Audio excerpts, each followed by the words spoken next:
Hello, I'm Dr. Jim Carlson, and this lecture is on the Epistle of First John.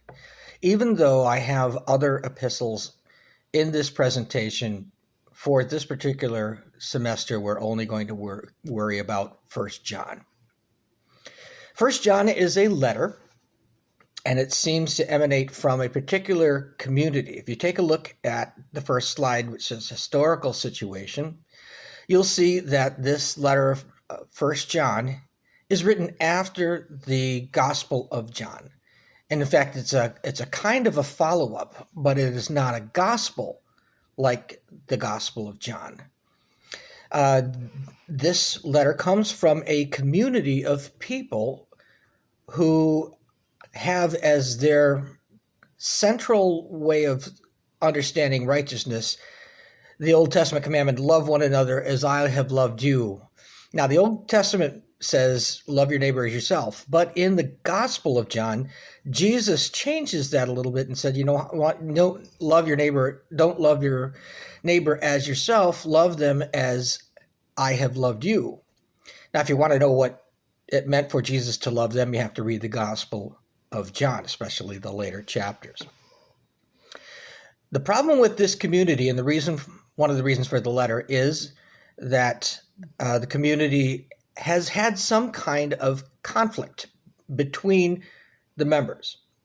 That conflict centers around who Jesus really was. What was the nature of this guy?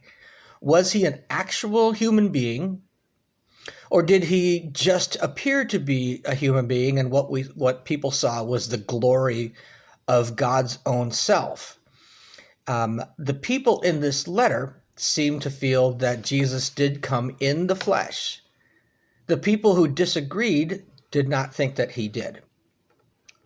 Now, one of the interesting aspects of the book of First John is that the author is writing to the people who remained, the people who believed that Jesus came in the flesh.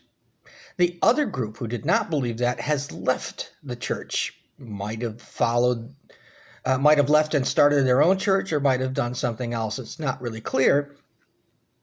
But what the author does say is he calls these people who have left antichrists.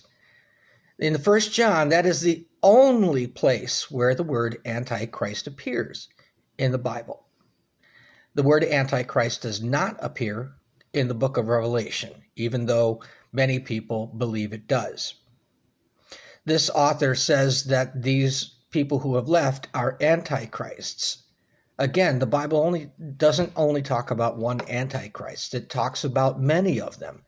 And when it says that, it's referring to the people who left the church that this letter is about over doctrinal differences.